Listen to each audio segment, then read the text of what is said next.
एक गांव में बाबूलाल अपनी पत्नी के साथ रहता था। सभी गांव वालों का मानना था कि उसकी पत्नी सुषमा एक चुड़ैल है, लेकिन बाबूलाल गांव वालों की बातों को हमेशा अनसुना कर देता। फिर एक दिन रात होने पर बाबूलाल सो रहा होता है। तभी सुषमा उठती है और धीरे से घर से बाहर निकल जाती है और चलते चलते चुड़ैल में बदल जाती है। फिर वह पास के गांव में घुस जाती है। गांव के सभी लोग अपने अपने घरों के अंदर सो रहे होते हैं। वहीं एक औरत घर के बाहर सो रही होती है। वह चुड़ैल उसके पास जाती है और उसकी गर्दन पकड़कर उसे हवा में उठा लेती है। अरे मर गई रे, ये कब्बक चुड़ैल कहाँ से आ गई? अरे गांव वालों मेरी मदद करो, अरे कोई है, कोई तो मेरी मदद करो। फिर वह चुड़ैल अपना मुंह खोलकर उसकी जान उसके शरीर से खींच लेती है। तभी उस औरत का सिर उसके धड़ से गायब हो जाता है और देखते ही देखते चुड़ैल के 2 सिर हो जाते हैं।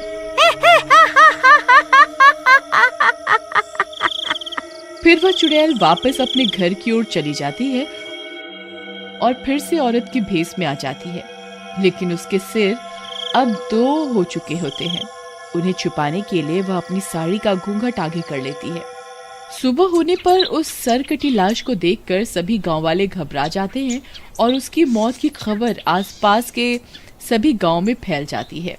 फिर बाबूलाल सुषमा को सरकटी लाश के बारे में बताने के लिए कमरे में आता है।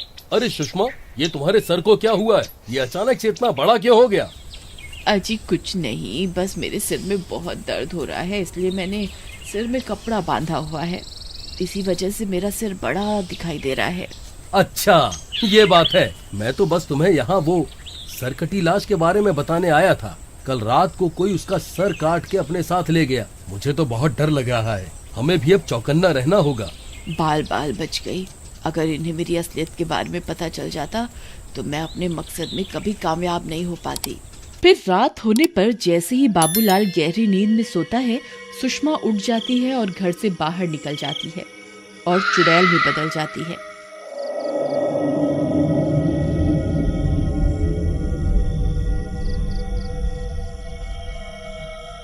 वह अपने शिकार की तलाश करने लगती है। तभी सामने से उसे एक औरत आती हुई दिखाई देती है।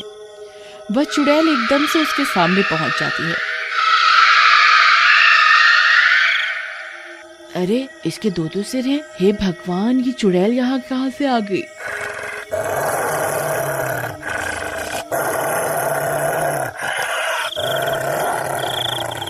फिर वह चुड़ैल उस औरत की गर्दन पकड़कर उसे हवा में उठा लेती है और अपना मुंह खोलकर उसकी जान भी खींच लेती है। फिर उस औरत का सर भी उसके धड़ से अलग होकर उस चुड़ैल की धड़ पे लग जाता है। फिर वह चुड़ैल वापस अपने घर आ जाती है। सुबह होने पर लोग एक और सिरकटी लाश देखकर घबरा जाते हैं। किसी को कुछ समझ नहीं आता कि आखिर कौन औरतों के सिर काट रहा है। अब सुषमा के 3 सिर हो चुके होते हैं। वह खुद के ऊपर कंबल ओढ़ लेती है ताकि बाबूलाल उसकी असलियत ना पकड़ पाए। अरे अब तुम्हें क्या हो गया? इतनी गर्मी में ये कंबल ओढ़ कर क्यों बैठी हो? अजी कल रात से मेरी तबीयत कुछ ठीक नहीं है। मुझे बहुत ठंड लग रही है, इसीलिए मैंने ये कंबल ओढ़ा हुआ है। अच्छा ठीक है, तुम आराम करो। ये सर काटने की घटना तो बढ़ती ही जा रही है। मुझे सरपंच जी से बात करनी ही होगी। फिर सभी गांव वाले मिलकर सरपंच से इस घटना के बारे में बात करते हैं। भाइयों, ये बहुत गंभीर मसला है। कोई व्यक्ति है जो औरतों को अपना शिकार बना रहा है। अब हमें और भी चौकन्ना रहना होगा। सरपंच जी, वो व्यक्ति रात के अंधेरे में औरतों को अपना शिकार बना रहा है। हमें उसे रंगे हाथों पकड़ना होगा। भाई तुम कहना क्या चाहते हो? क्या हम किसी औरत को उसका चारा बनाकर रात को उसके सामने भेज दें ताकि वो उसकी गर्दन काट दे और तुम उसे रंगे हाथों पकड़ सको? तुम्हारा दिमाग खराब तो नहीं हो गया भाई?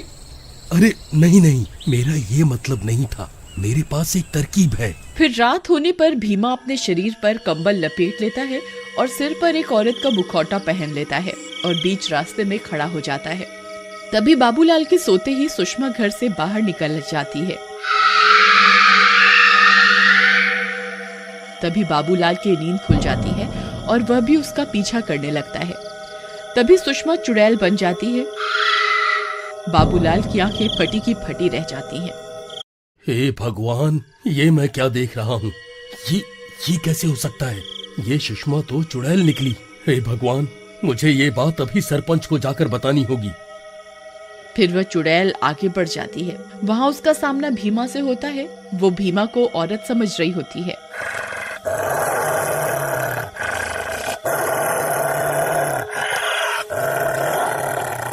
अरे मर गए रे! ये क्या? ये तो चुड़ैल है और इसके तो 3-3 सर हैं। कहीं ये चुड़ैल ही तो औरतों के सर नहीं काट रही? हे भगवान, मुझे तो लगा था कोई आदमी होगा जिसे मैं रंगे हाथों पकड़ लूंगा, लेकिन ये तो चुड़ैल निकली। अरे मर गए रे! अब क्या करूं? क्या करूं? तभी वह चुड़ैल उसके पास पहुंच जाती है और उसकी गर्दन पकड़कर उसे भी हवा में उठा लेती है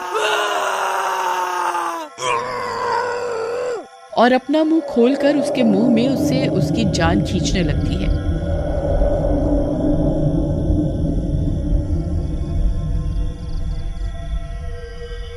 लेकिन मुखौटा होने की वजह से वो नाकाम हो जाती है।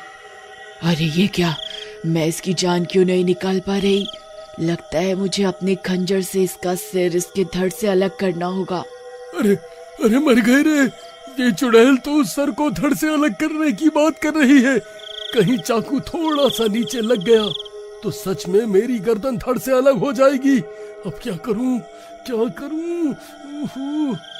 तभी वह चुड़ैल अपने खंजर से उसके सिर पर वार कर देती है और उसका सिर धड़ से अलग कर देती है। भीमा धड़ के अंदर छुपा रहता है। फिर वो उस सिर को उठाकर अपने सिर से जोड़ने की कोशिश करने लगती है, लेकिन वो सिर नकली होने की वजह से उस चुड़ैल के धड़ से नहीं लगता। वो बार बार सर को अपने धड़ से लगाने की कोशिश करती है, लेकिन वो सर बार बार जमीन पर गिर जाता है। तभी बाबूलाल कुछ गांव वालों को लेकर वहां पहुंच जाता है। देखो गांव वालों, ये वही चुड़ैल है जो सबके सर काट रही है। मैंने अपनी आंखों से देखा है। इसने सुषमा के शरीर पर अपना कब्जा किया हुआ है।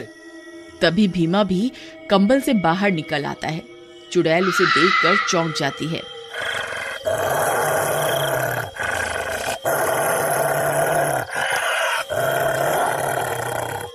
अच्छा, तो तू औरत के रूप में बहरूपिया है, तभी ये सर मेरे धड़ से नहीं जुड़ रहा था।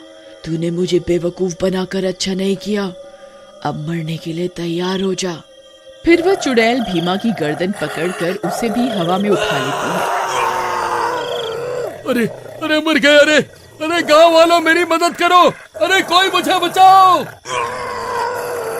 भाइयों, हमें भीमा की मदद करनी होगी, नहीं तो वो उसकी जान ले लेगी। लेकिन भाई, हम उसकी मदद कैसे करें? वो 3 सर वाली चुड़ैल हमें कच्चा ही खा जाएगी। मुझे ही कुछ करना होगा। अरे नास मिटो! वहाँ खड़े खड़े क्या देख रहे हो? मेरी मदद क्यों नहीं करते? अरे कोई तो मेरी मदद करो! अरे मर गया रे! बचाओ! बचाओ!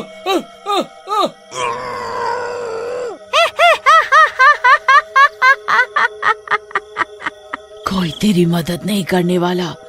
अब मरने के लिए तैयार हो जा। तभी बाबूलाल हाथ में खंजर लेकर वहां पहुंच जाता है और खंजर से उस चुड़ैल के एक सिर को उसके धड़ से अलग कर देता है।